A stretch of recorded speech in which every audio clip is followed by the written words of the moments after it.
السلام عليكم ورحمة الله وبركاته. النهارده هنتكلم على المناخ والنبات الطبيعي في الوطن العربي. أول حاجة أنا قلتها لك إن ربنا سبحانه وتعالى إدى الوطن العربي مناخ متنوع. يعني في بلاد بتشتي في فصل الصيف، وفي بلاد تانية بتشتي في فصل الشتاء، وهكذا بقى، هنا حر وهنا سقعة. إيه النتائج المترتبة على تنوع المناخ؟ تنوع المناخ معناه تنوع النبات والمحاصيل الزراعية. تنوع المناخ أدى إلى تنوع ماشي. احنا دلوقتي هنتكلم عن النبات الطبيعي والمحاصيل الزراعية غير الحيوانات طبعا. طيب النتائج المترتبة على تنوع المحاصيل الزراعية، يعني لو قلنا ان كل بلد هتتخصص في انتاج او زراعة نوعين من المحاصيل الزراعية، فيبقى دول الوطن العربي عندها كل انواع المحاصيل الزراعية، فكل دولة تدي التاني اللي محتاجاه، فيحصل تكامل بين دول الوطن العربي. ده اللي المفروض كان يحصل، يعني ان احنا دلوقتي كل بلد هتزرع مجموعة من المحاصيل، البلد التانية مش هتزرعها، فالبلاد تدي بعض، فيحصل تكامل بين دول الوطن العربي. عشان اعرف بقى مناخ الوطن العربي ايه، والنبات اللي بيتزرع ايه، والحيوانات اللي بتعيش انواعها ايه، لازم اعرف مناخ الوطن العربي بيتأثر بايه. ودي حاجة انا خدتها السنة اللي فاتت، العوامل المؤثرة في المناخ. انا السنة اللي فاتت خدت في اولى اعدادي العوامل المؤثرة في المناخ، دوائر العرض، القرب والبعد من الاستواء، يبقى الموقع بالنسبة لدوائر العرض، الموقع بالنسبة دوائر العرض. خدت كمان التضاريس، خدت التضاريس. خدت كمان قريب من البحر ولا بعيد عن البحر، القرب او البعد من المسطحات المائية. يبقى انا دلوقتي عندي الموقع بالنسبة لدوائر العرض، قرب وبعد من مسطحات مائية وتضاريس. تعالى نتكلم على دوائر العرض. والله فاكرها يا ميس، فاكرها لما كنت بتقولي لنا طول ما انا قريب من الاستواء الدنيا هتبقى حر قوي، درجة الحرارة مرتفعة. كل ما ببعد عن الاستواء شمالا، لان الوطن العربي شمال الاستواء، ماليش دعوه بالجنوبا، حته صغيره اللي جنوبا ماشي، كل ما ببعد عن الاستواء شمالا او جنوبا درجة الحرارة هتقل. دي سهلة صح؟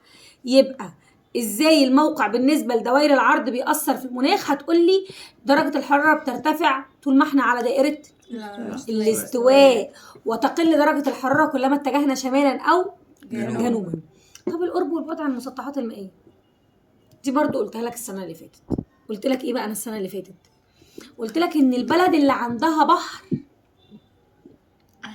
يبقى الجو عندها ملطف شويه. ايوه، البحر بيلطف درجة الحرارة. البلد اللي عندها بحر اسمها المناطق الساحلية.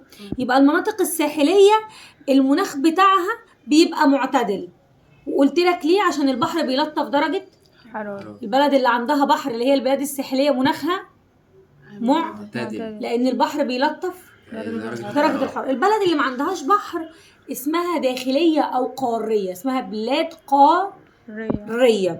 ودي مناخها بيبقى متطرف، حر قوي في الصيف وخصوصا بالنهار، ساقعة قوي بالليل وخصوصا في الشتاء.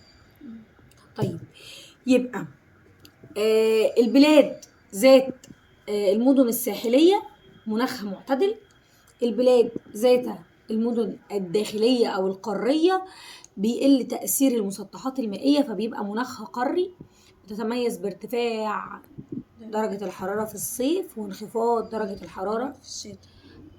البلد دي بقى على بحر، على محيط، على خليج، ده كله مسطحات وتبقى مناخها معتدل. ما عندهاش ولا بحر ولا خليج ولا محيط، تبقى قارية أو داخلية وبيبقى مناخها قاري، يبقى مناخها قاري.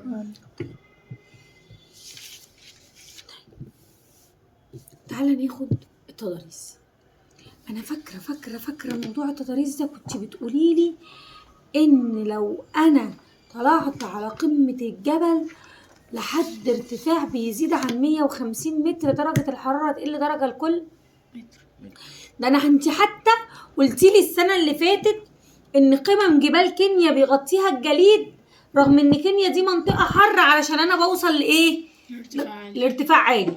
انت بقى هنا عندك، احنا في وطن عربي مالناش دعوة بكينيا، لبنان، الجبال في لبنان بيغطيها الجليد بما تفسر لانها ترتفع كلما ارتفعنا عن 150 متر من سطح البحر هتقل درجة الحرارة درجة لكل متر. حلو الكلام. في حاجة تانية في الارتفاع؟ في حاجة تانية في الارتفاع. السحب المحملة ببخار الماء بتبقى بتحركها الرياح لحد ما تقابل كتلة جبلية، تقوم من الرياح دي السحب دي اسقطت كل ما تحمله من بخار ماء. طب وتعدي الناحية التانية للجبل ايه؟ جافة. اسمهاش حر بقى، تبقى جافة. تبقى ايه؟ جافة. نقولها تاني. سفوح الجبال المواجهة للبحار بتصطدم بها السحب المحملة ببخار الماء فتسقط ما بها من أمطار، وتعبر السحب دي للجانب الآخر جافة. يبقى أنا عندي الجبل دلوقتي عنده ناحيتين، ناحية في وش البحر وناحية داخلية. الناحية اللي في وش البحر هنسميها منطقة المطر، هنسميها منطقة مطر. طب والناحية الداخلية ظل المطر هنسميها منطقة ظل المطر. عشان هي بصراحة الرياح جت عليها والسحب فاضية ما عندهاش مية ولا عندها أي حاجة، طراوة طراوة بس. دلل جوانب سفوح البحار، جوانب سفوح الجبال المواجهة للبحار أكثر غزارة للأمطار. سفوح الجبال المواجهة للبحار أكثر غزارة للأمطار. الرياح المحملة بالأمطار بتصطدم بالسفح المقابل للبحر فيسقط ما به من أمطار، ويعبر الجانب الآخر جاف أو شبه جاف. يعني لو عدى معاه حبة مية صغيرين يبقى الله يسهل له وكتر خيره. خلاص أقولها تاني؟ بجد هقولها تاني. أنا دلوقتي ده البحر وأنا جبل أهو، أنا جبل جايه الرياح محمله ببخار الماء خبطت فيا، ايه اللي هيحصل؟ هتسقط ما بها من امطار. الرياح هتعدي الناحيه التانية، يبقى كده دي منطقه المطر، هي وقعت كل الميه اللي معاها وعدت الناحيه التانية. يبقى ظهري ده في رياح، بس رياح جافه او شبه جافه، معاها حبه ميه صغيرين او معاش ميه اصلا. يبقى المنطقه دي اللي في وش البحر من الجبل منطقه ممطره واكثر غزاره للامطار عشان الرياح بتصطدم بيها. طب والمنطقه التانية اللي قليله المطر وقد تكون نادره المطر اسميها ايه؟ ظل المطر. اسميها ايه؟ ظل المطر. اقولها تاني؟ اقولها تاني؟ انا بقول ان التضاريس بتاثر في المناخ. التضاريس بتاثر في المناخ من عنصرين. اول واحد ان الارتفاع كلما ارتفعت درجه الحراره هتقل بعد ال 150 متر. تاني حاجه الجبل بيأثر في توزيع المطر. ليه يا عم الحاج؟ والجبل ايه علاقته بتوزيع المطر؟ السحب بتبقى مليانه ميه والرياح بتحركها وهي ماشيه كده على البحر تخبط في جبل. يبقى الجبل اللي عند البحر، الجبل اللي قدامه بحر، الناحيه من الجبل المواجهه للبحر اكثر غزاره للامطار. ليه؟ عشان الرياح المحملة ببخار الماء اصطدمت بالجبل. الرياح المحملة ببخار الماء اصطدمت بالجبل فأسقطت ما بها من أمطار، عبرت الجانب الآخر جافة أو شبه جافة. فيبقى الجانب الآخر اسمه منطقة ظل المطر، منطقة ظل المطر. ده كده التأثير بتاع المناخ. تعالى بقى نقسم الوطن العربي لمناطق وأقاليم مناخية. المنطقة الشمالية من الوطن العربي اللي على البحر المتوسط ده سهل، إقليم بحر متوسط. وهنا هقسمه 3 حتت. الوطن العربي الحتة اللي فوق عند البحر المتوسط إقليم بحر متوسط، الحتة اللي تحت إقليم صحراوي، الحتة اللي تحتها إقليم مداري. دي الأطراف الجنوبية من الوطن العربي. يبقى الوطن العربي لازم نحفظ الحتة دي مع بعض. عنده 3 أقاليم مناخية. عنده كم إقليم مناخي؟ 3 أقاليم مناخية. 3 أقاليم مناخية اللي هم إيه بقى؟ إقليم بحر متوسط، إقليم صحراوي، إقليم بقى. الله يبارك لكم بقى بالترتيب بقى. إحنا نبدأ من فوق لتحت. بحر متوسط، صحراوي، مداري. صحراوي مداري. بحر متوسط، صحراوي مداري. هنبدأ طبعا بحبيب الملايين إقليم إيه؟ متوسط. البحر المتوسط. اقليم البحر المتوسط انت لسه حالا قايله لي ان هو في الاطراف الشماليه من الوطن العربي. خلاص دي حاجه بقى عرفناها، ما تقعديش تصدعينا بقى. يبقى اقليم البحر المتوسط موجود فين؟ في الأطراف الشمالية من جدول خطير مفيش اخطر منه. إيه ده؟ انا عامله لك في جدول. اقليم البحر المتوسط موجود في شمال الوطن العربي. الاطراف الشماليه الحتت الصغننه كده مقطعه فوق كده كوتشي كوتشي يا خلاص وكده. ماشي؟ اديني مثال على الدول الموجوده فيه، ما تقوليهاش كلها، قوليها لي واحده واحده. موجود في مصر، موجود في ليبيا، موجود في الجزائر، موجود في المغرب، وتونس لا يعني موجود في تونس، بس انا بقول لك مثال يعني. عايزهم كلهم اقولهم لك كلهم؟ والله بقى هرجع في كلامي. طيب يبقى اقليم البحر المتوسط موجود فين؟ اطراف الشماليه من الوطن العربي. موجود فين؟ اديني مثال على الدول. تونس. الوحيده اللي انا ما قلتهاش هو بدأ بيها مصر ليبيا الجزائر المغرب. مصر ليبيا جزائر مغرب. مصر ليبيا مصر ليبيا جزائر مغرب. مصر ليبيا جزائر مغرب. مصر ليبيا. الخصائص المناخيه المفروض ده ما نقولش خصائص مناخيه بتاعته عشان احنا عارفين. في الصيف بترتفع درجه الحراره، وفي الشتاء تعتدل درجه الحراره مع سقوط امطار. الخصائص المناخيه لاقليم البحر المتوسط: في الصيف ترتفع درجه الحراره، في الشتاء تعتدل درجه الحراره مع سقوط امطار. اخده بالك يا مريم؟ في الصيف بيحصل ايه؟ تعتدل درجة الحرارة. ترتفع في الصيف، ترتفع. وفي الشتاء تعتدل. في الصيف ترتفع، وفي الشتاء تعتدل. مع النبات الاول، ايه انواع النباتات اللي بتنمو في مناخ البحر المتوسط؟ عندي غابات معتدله وحشائش معتدله. عارفاها انا عارفاه والله. غابات معتدله وحشائش معتدله. اصلا معروف ان مناخ البحر المتوسط معتدل، فانت اول ما تلاقي معتدله تحطها عند البحر. غابات وحشائش. غابات بالنسبه للنبات الطبيعي 2 معتدل، غابات معتدله وحشائش. بالنسبه للغابات المعتدله بتنمو فوق المنحدرات الجبليه غزيره المطر، اللي انت لسه قايلين عليها، اللي هي قصاد البحر، الناحيه اللي بتخبط فيها بتبقى غزيره المطر، والناحيه التانية اسمها ظل المطر. اهي الغابات المعتدله بتنمو في الناحيه اللي في وش البحر اللي الرياح بتخبط فيها فتبقى غزيره.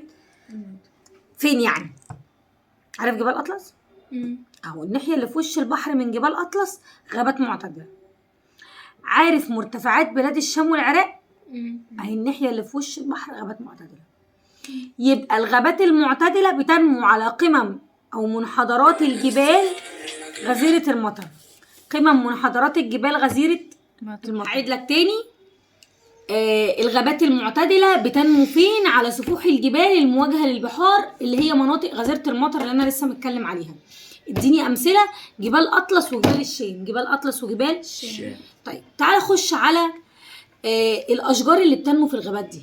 يبقى انت كده خدت عندك المناطق بتاعه الغابات المعتدله، هي سفوح الجبال غزيره المطر زي جبال اطلس وجبال الشام. بينمو ايه في الغابات دي؟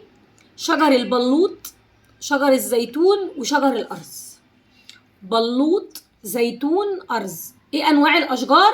بلوط، زيتون، ارز. بلوط فليني، زيتون، ارز. الارز اللي اتخذته لبنان شعار ليها من كتر ما هو بينمو عندها. انت عارف ان جبال الشام في جزء منها في لبنان. بلوط فليني وزيتون وارز. زودي الارز وهتلاقيها على فكره مكتوبه عندك واكتبيها. الارز ده نوع خشب فاخر، نوع من انواع الخشب. بتاخد الشجره دي خشب وانت عارف ان على علم لبنان اهي الشجره دي اللي موجوده قدامك موجود شعار اللي هو شجره الارز. طيب تعالى خش على الحشائش المعتدله. الحشائش المعتدله بيقول لك عليها الاستبس. اسم الحشائش المعتدله الاستبس. عشان تفرق، عشان هجيب لك دلوقتي حشائش تانية وهقول لك عليها اسم تاني. المعتدله اللي هي اسمها الاستبس بتنمو في اقليم البحر المتوسط، ما بين اقليم البحر المتوسط واقليم الصحراوي. يعني اقليم البحر المتوسط بيخلص والاقليم الصحراوي بيبدا. عارفين الحته اللي في النص دي؟ بتنمو فيها الحشائش المعتدله. يبقى انا عندي الحشائش المعتدله بتنمو فين؟ ما بين اقليم البحر المتوسط والاقليم الصحراوي. وطبعا اقليم البحر المتوسط امطاره شتويه، يبقى الحشائش المعتدله هتزدهر في فصل الشتاء. هقولها تاني، الحته دي سهله جدا. الحشائش الستبس او الحشائش المعتدله المنطقه بتاعتها ما بين الاقليم الصحراوي والاقليم البحر المتوسط، بتزدهر في فصل الشتاء. بربي فيها ايه؟ الحشائش المعتدله او حشائش الستبس اللي بتاعت الاقليم البحر المتوسط بتبقى بين اقليم البحر المتوسط وبين الاقليم الصحراوي.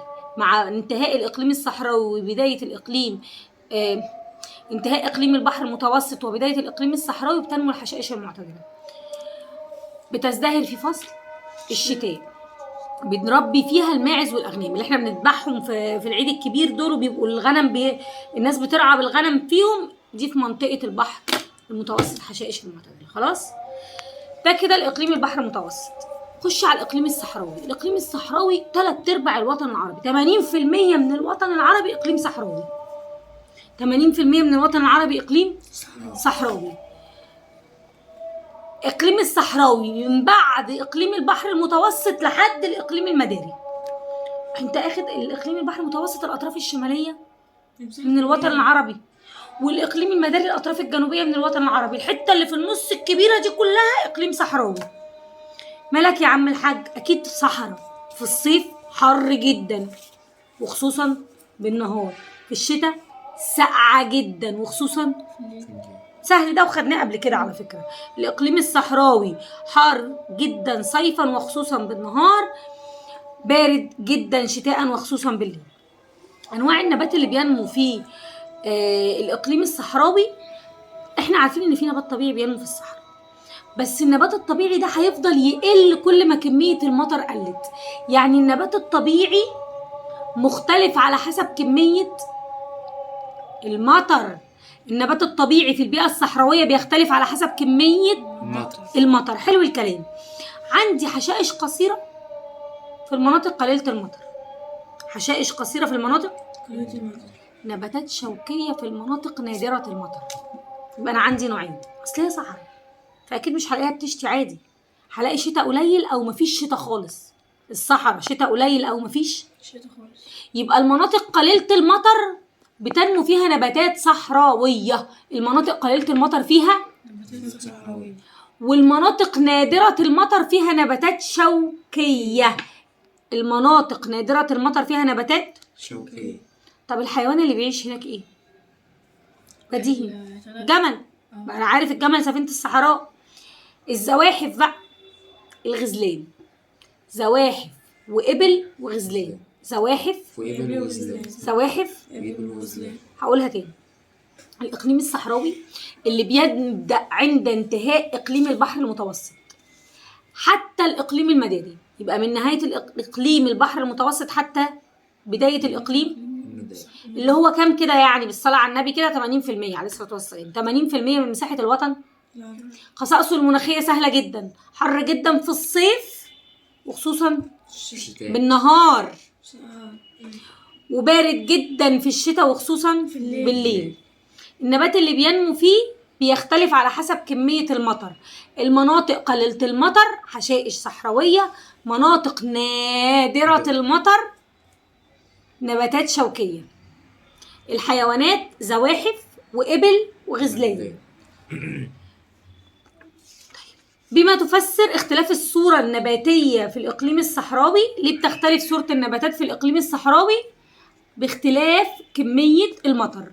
الصورة النباتية تختلف في الإقليم الصحراوي بسبب اختلاف كمية المطر. ركز معايا، ركز معايا بقى، احنا عدينا الصعب وفاضل لنا السهل. الإقليم المداري. الإقليم المداري اللي بيقع جنوب الوطن العربي، اخد الحتت اللي في الجنوب: جنوب السودان، وسط الصومال، جنوب موريتانيا، جنوب شبه الجزيرة العربية، جنوب السودان وجنوب موريتانيا وجنوب شبه الجزيرة العربية ووسط الصومال. سهلة؟ أقولها تاني: جنوب السودان، جنوب موريتانيا، جنوب شبه الجزيرة العربية، ووسط الصومال، عشان الصومال الكتف اللي نازل بتاع الصومال ده، فاكرين الصباع اللي كنت بقول لكم عليه واحنا بنحفظ الخريطه؟ ده اللي الحته الوحيده اللي نازله، فدي وسط الصومال. يبقى اقليم المداري اخد دلوقتي 4 حاجات: جنوب السودان، جنوب شبه الجزيره العربيه، جنوب موريتانيا، ووسط الصومال. طب يا عم عايز مني ايه؟ الاقليم المداري عكس شويه. الاقليم المداري موجود فين؟ جنوب السودان، جنوب السودان وجنوب موريتانيا وجنوب شبه الجزيرة العربية ووسط الصومال. خصائصه المناخيه كنت لسه حالا بقول لك ان هي مختلفه شويه عن اقليم البحر المتوسط. يعني بيسقط امطار في الصيف، حراره وامطار في الصيف، حراره وامطار، ده الاختلاف، حراره وامطار. في الشتاء بتعتدل درجه الحراره ويسود الجفاف، بتعتدل الحراره ويسود. هقارن لك بسرعه كده واعمل لك تخلف في دماغك. اقليم البحر المتوسط كان في فصل الصيف حر وجاف، وفي فصل الشتاء معتدل وممطر. معتدل. الاقليم المداري حر وممطر في الصيف، حر وممطر، وفي الشتاء معتدل وجاف، وفي الشتاء معتدل وجاف. ده الاختلاف. تخش بقى على اللي بعده. انواع النباتات اللي موجوده في الاقليم المداري. عندي غابات مداريه وحشائش حاره. حاره ليه يا عم الحاج؟ انت دخلت على الاستواء بقى.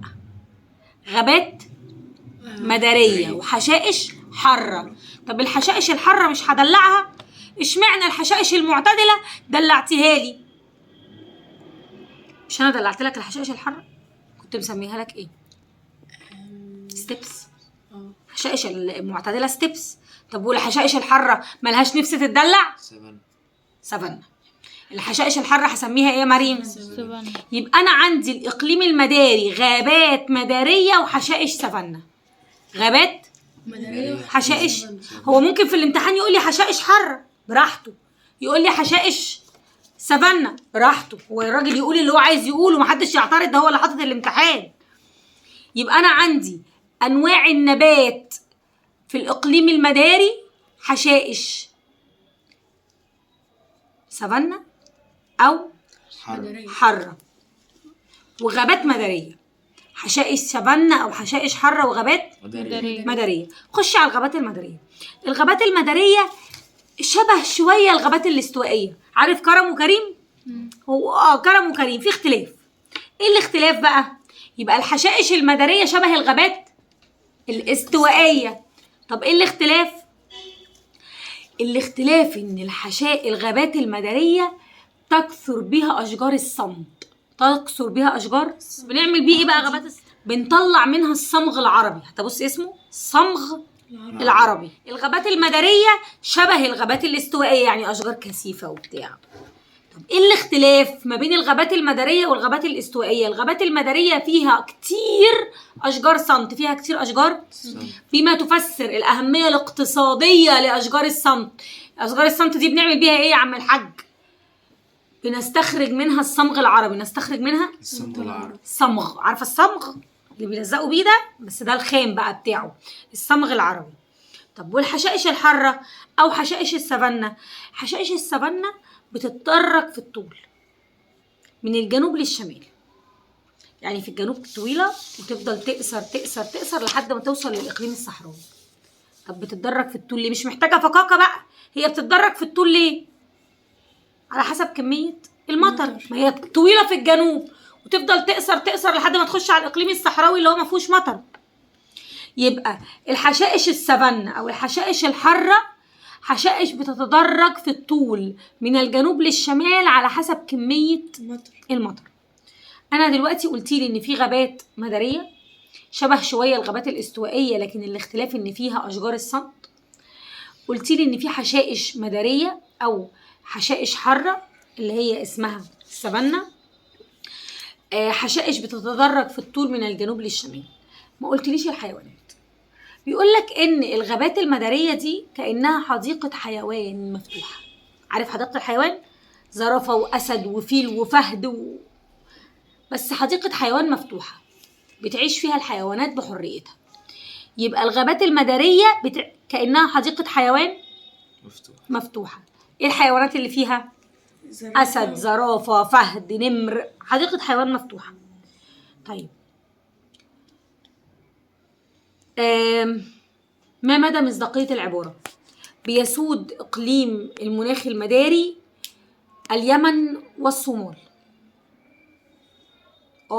مش احنا قلنا وسط الصومال يعني اخد وسط وجنوب الصومال، وجنوب شبه الجزيرة العربية يعني اخد اليمن، صح، لأنه بيسود جنوب شبه الجزيرة العربية ووسط الصومال. طيب عايزة أسألك شوية أسئلة عشان أتأكد إن أنت فاهم. تختلف الصورة النباتية حسب كمية المطر. دلل.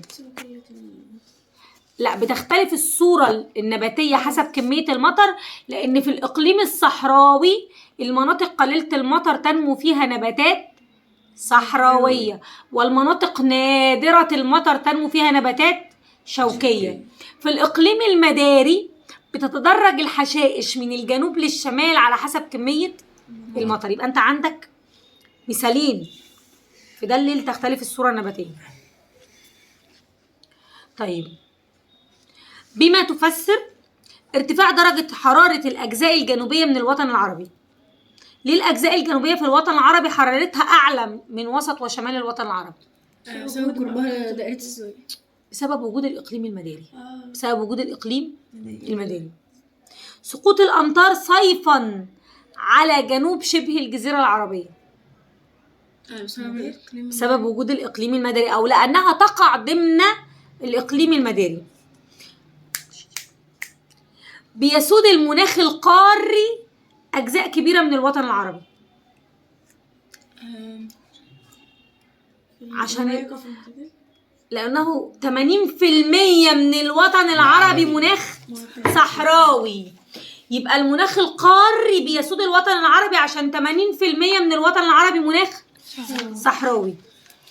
طيب ماذا كان يحدث إذا كان مناخ الوطن العربي على وتيرة واحدة؟ لو كان مناخ الوطن العربي على وتيرة واحدة مش هيكون في تنوع في المحاصيل الزراعية، ولم يكن هناك تكامل في الوطن العربي على أساس إن احنا متكاملين يعني. السؤال الثاني، ماذا كان يحدث إذا كانت الرياح القادمة من المسطحات المائية موازية للكتل الجبلية؟ يعني الجبل كده والرياح ماشية كده مش هتصطدم بيه. دي أول حاجة، لم تصطدم الرياح بالكتل الجبلية، ولم تكن سفوح الجبال المواجهة للبحار أكثر غزارة للأمطار. ما العلاقة بين كمية المطر والنباتات الصحراوية؟ كلما زادت كمية المطر زاد النبات الصحراوي. أتمنى أكون بسطت لكم الدرس. هنحل التدريبات وأي أسئلة أشوفها منكم. السلام عليكم.